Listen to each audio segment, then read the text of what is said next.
أفضل منتجات العناية لسنة 2026. غادي نشارك معاكم بعض المنتجات اللي جربت أنا شخصيا، وغادي نقول لكم واش يستاهل تاخدوهم ولا لا. هذا الفيديو غادي يكون هو البارت 1 باش ما يكونش الفيديو طويل. دونك اذا كنتي مازال ما اكتيفيتيش داك لا كلوش اكتيفيه باش توصلك البارت 2. واول حاجه غادي نبداو بها هو هاد لو لي اكليرسيسون ديال لا مارك بيفاس. هذا كريم مرطب وفي نفس الوقت كيفتح البشره، كيبقى من احسن الكريمات المرطبه اللي جربت لحد الان. زوين وخفيف على البشره، كيدار الفيزاج وكيدار حتى لو كور. كما شفتوا راه كبيره تقريبا فيه شي 500 ايميل، راه يدي ليكم تبارك الله. عندي بزاف الكريمات المرطبه، وهذا دايراه تقريبا في المرتبه الثانيه ولا نقدر نقول لكم الثالثه مقارنه مع وحدين اخرين.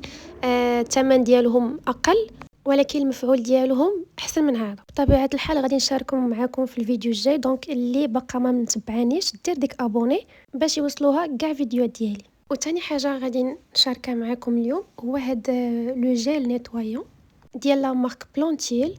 حتى هذا البنات زوين. كنت كنستعمل واحد اخر ديال الكاموميلا، غنخلي لكم تصويرته هنا، سالى ليا وقلت نجرب هذا براسو مبقاش عندي، استعملت واحد اخر حتى نشاركه معكم حتى هو من بعد.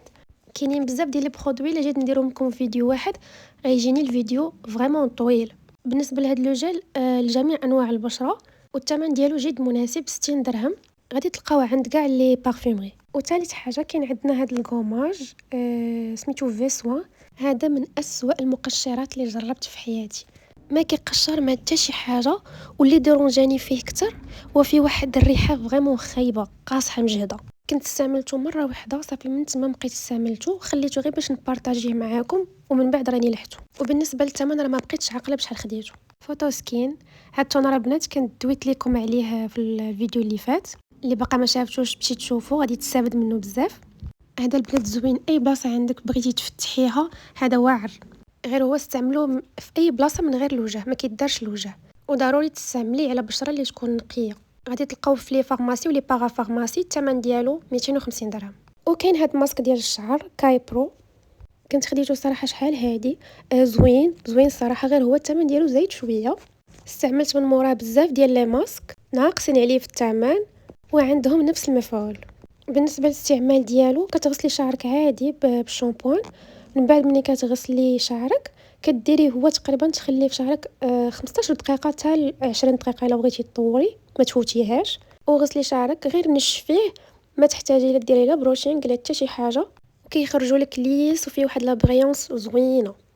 وحتى هو غادي تلقاوه عند لي بارفيومري مالي المكياج، الثمن ديالو 120 درهم.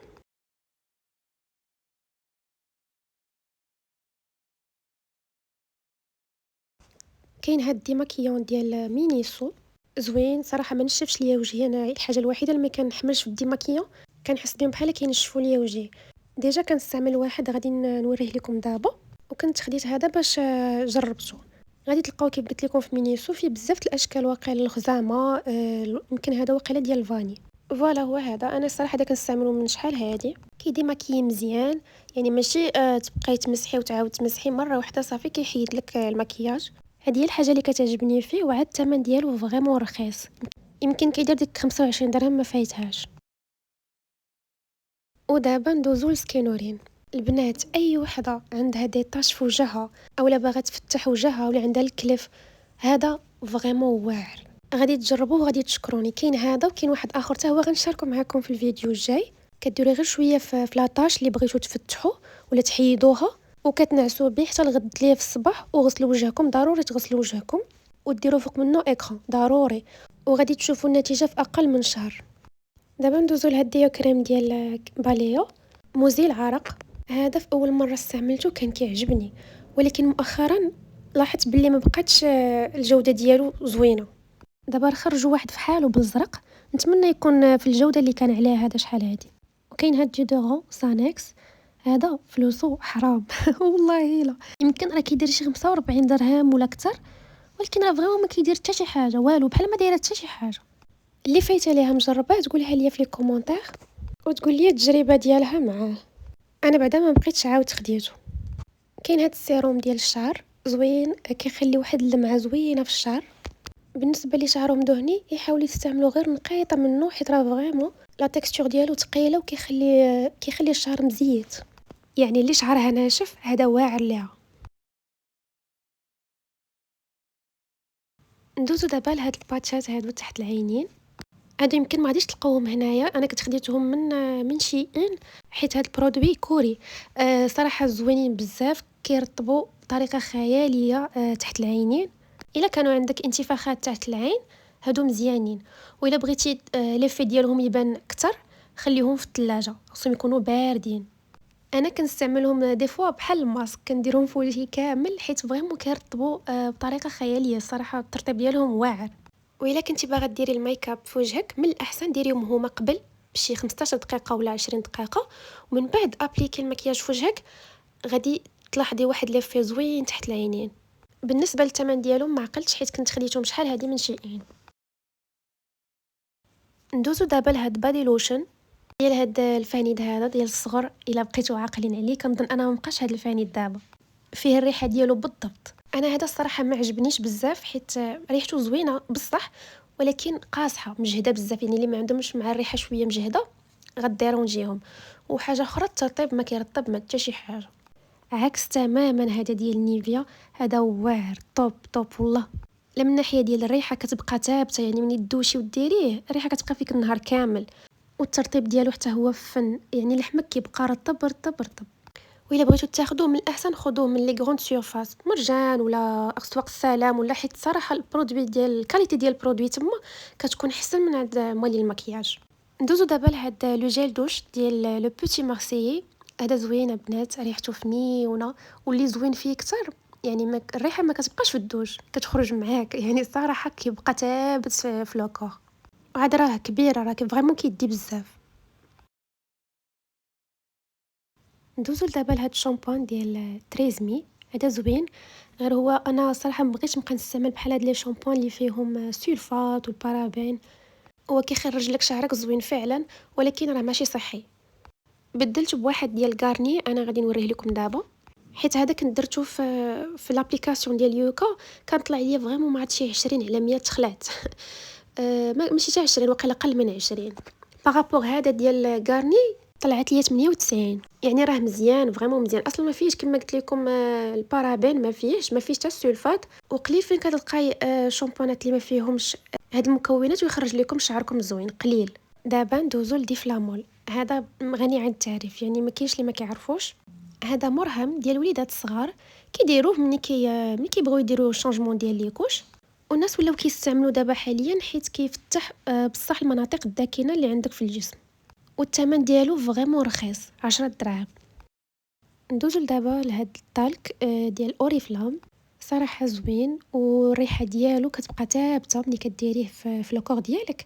الريحه ما كتحيدش. هذا ديال الخزامه. كاينين بزاف النكهات.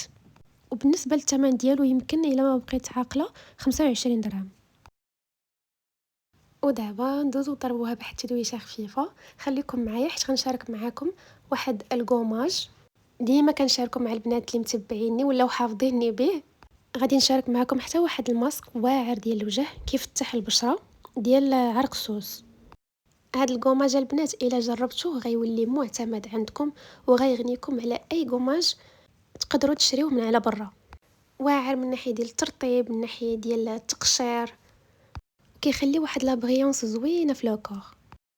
انا راه كيسالي ليا وكنعاود كنستعملو انا تقريبا غير هو. المهم غتاخدوا اي بواطه عندكم، من الاحسن تكون كبيره باش ديروا واحد الكميه كبيره باش دير لكم بزاف. المهم غادي ديروا في هذه البواطه سنيده اولا سكر خشن، وغادي تزيدوا عليه معلقه ديال مطحون الكركدين، معلقه تكون عامره.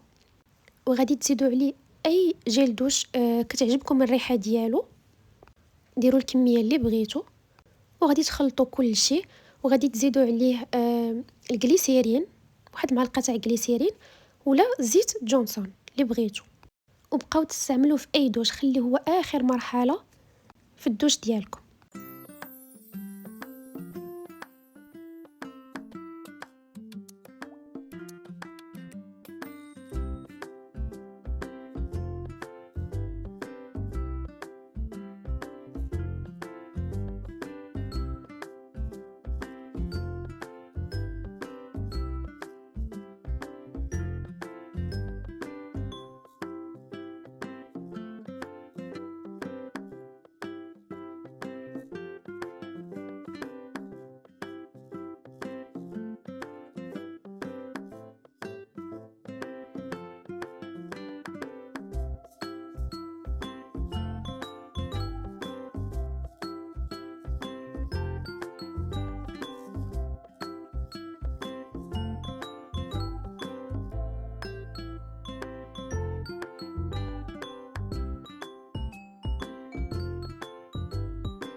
بالنسبة للماسك اللي غادي نشارك معاكم فيه جوج مكونات فقط رئيسيين، والنتيجة غادي تبان لكم من أول استعمال. معلقة ديال دانون مسوس ومعلقة صغيرة ديال مطحون عرق صوص.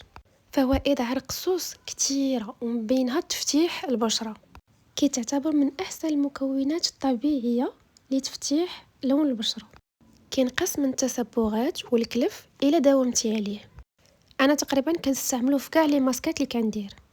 في هذا الماسك نيت تقدروا ديروا اي زيت بغيتو، زيت اللوز ولا زيت الورد. انا غادي نستعمل هنايا الجليسيرين غير باش يساعد على الترطيب.